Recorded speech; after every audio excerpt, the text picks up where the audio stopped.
Hello friends, welcome back to my channel. Gruhalakshmi ಯೋಜನೆ ರಾಜ್ಯ ಸರ್ಕಾರದ ಪಂಚ ಗ್ಯಾರಂಟಿಗಳಲ್ಲಿ ಅತಿ ಪ್ರಮುಖವಾದ ಗೃಹಲಕ್ಷ್ಮಿ ಯೋಜನೆಯಲ್ಲಿ ಒಂದು ದೊಡ್ಡ ಬದಲಾವಣೆ ಆಗಿದೆ.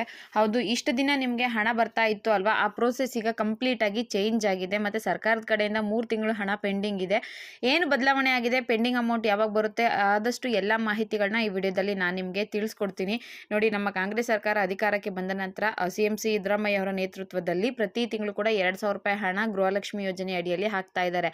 ಗ್ಯಾರಂಟಿ ಯೋಜನೆಗಳಲ್ಲಿ ಅತ್ಯಂತ ಮಹತ್ವಾಕಾಂಕ್ಷೆಯುಳ್ಳ ಯೋಜನೆ ಯಾವುದಪ್ಪ ಅಂದರೆ ಅದು ಗೃಹಲಕ್ಷ್ಮಿ. ಯಾಕಂದರೆ ಮಹಿಳೆಯರಿಗೋಸ್ಕರನೇ ಇಟ್ಟಿರುವಂತಹ ಈ ಯೋಜನೆಯಿಂದ ಹಲವಾರು ಮಹಿಳೆಯರು ಇದರ ಲಾಭವನ್ನು ಪಡ್ಕೊಂಡಿದ್ದಾರೆ.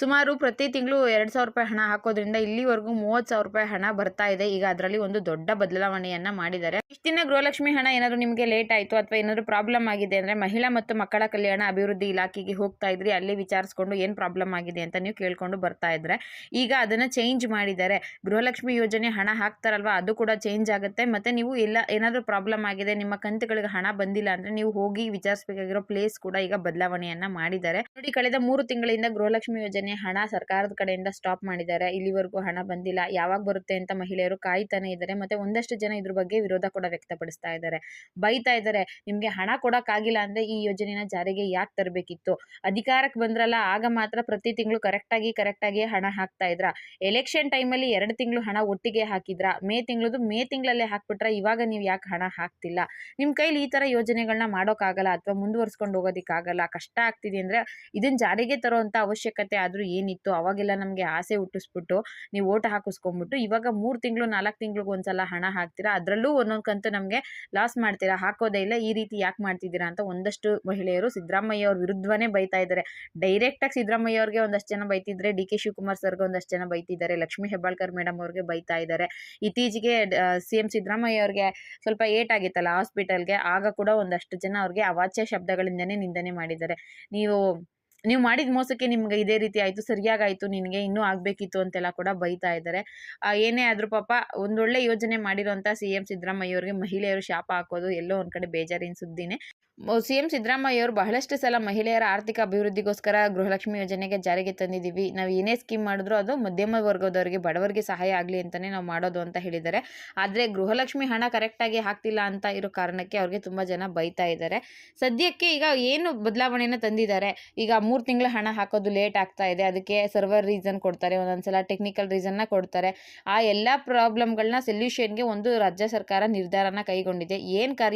ಏನಿದು ಅಂತ ತಿಳ್ಕೊಳ್ಳೋದಾದ್ರೆ, ಇಷ್ಟು ದಿನ ಗೃಹಲಕ್ಷ್ಮಿ ಯೋಜನೆಯ ಹಣ ಬರ್ತಾ ಇತ್ತು ಅಲ್ವಾ, ರಾಜ್ಯ ಕಾರ್ಯದರ್ಶಿಯಿಂದ ಮಹಿಳಾ ಮತ್ತು ಮಕ್ಕಳ ಅಭಿವೃದ್ಧಿ ಕಲ್ಯಾಣ ಇಲಾಖೆಗೆ ಬರ್ತಾ ಇತ್ತು. ಅಲ್ಲಿರುವಂಥ ನಿರ್ದೇಶಕರ ಮೂಲಕ ಈ ಹಣನ ಹಾಕ್ತಾ ಇದ್ದು.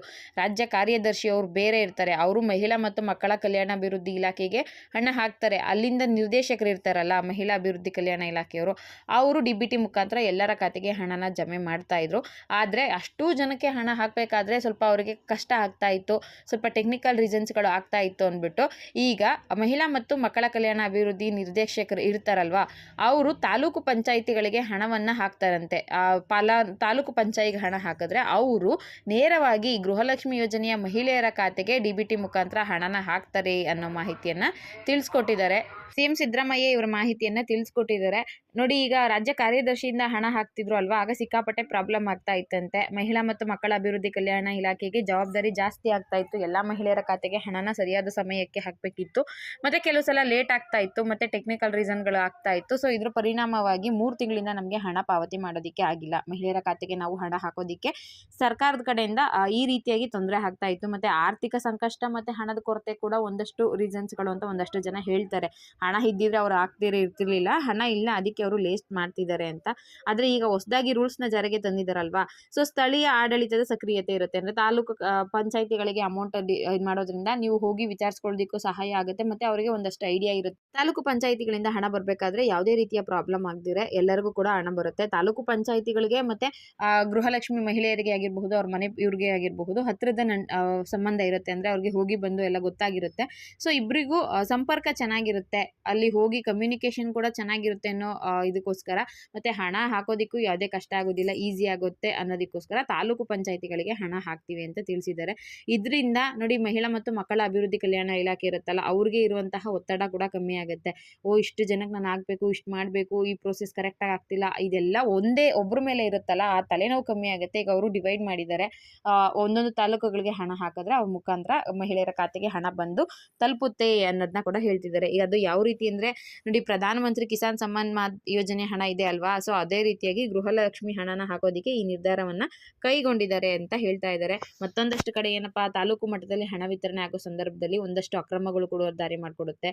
ಇದರೊಂದಿಗೆ ನೋಡಿ, ಈಗ ಹಣದ ಕೊರತೆ ಇದೆ ಅಲ್ವಾ, ಇದನ್ನೆಲ್ಲ ಹೇಗೆ ಸರ್ಕಾರ ನಿಭಾಯಿಸ್ಕೊಂಡು ಹೋಗುತ್ತೆ ಅನ್ನೋ ಒಂದಷ್ಟು ಪ್ರಶ್ನೆಗಳು ಕೂಡ ಎದ್ದು ಕಾಣ್ತಾ ಇದೆ. ಮತ್ತು ಲಕ್ಷ್ಮೀ ಹೆಬ್ಬಾಳ್ಕರ್ ಮೇಡಮ್ ಅವರು ಹುಷಾರಾದ್ಮೇಲೆ ಇದ್ರ ಬಗ್ಗೆ ಮಾಹಿತಿಯನ್ನು ನೀಡ್ತಾರೆ, ಅಧಿಕೃತವಾಗಿ ಅವರೇ ಹೇಳ್ತಾರೆ ಅನ್ನೋದು ಕೂಡ ಗೊತ್ತಾಗಿದೆ. ನೋಡೋಣ, ಕಾದು ನೋಡಿದ್ರೆ ಇದ್ರ ಬಗ್ಗೆ ಇನ್ನಷ್ಟು ಇನ್ಫಾರ್ಮೇಷನ್ ಸಿಗಬಹುದು. ಗೃಹಲಕ್ಷ್ಮಿ ಯೋಜನೆ ಹಣ ವಿತರಣೆಯಲ್ಲಿ ತಾಲೂಕು ಪಂಚಾಯಿತಿಗಳ ಪಾತ್ರ ಒಂದು ಒಳ್ಳೆ ಇದು ಅಂತಲೇ ಹೇಳಬಹುದು. ಬಟ್ ತಾಲೂಕು ಪಂಚಾಯಿತಿಗಳ ಲೆವೆಲಲ್ಲಿ ಹಣ ಹಾಕ್ಬೇಕಾದ್ರೆ ಒಂದಷ್ಟು ಅಕ್ರಮ ಮೋಸ ಆಗುತ್ತೆ ಅಂತ ಕೂಡ ತುಂಬ ಜನ ಹೇಳ್ತಾ ಇದ್ದಾರೆ.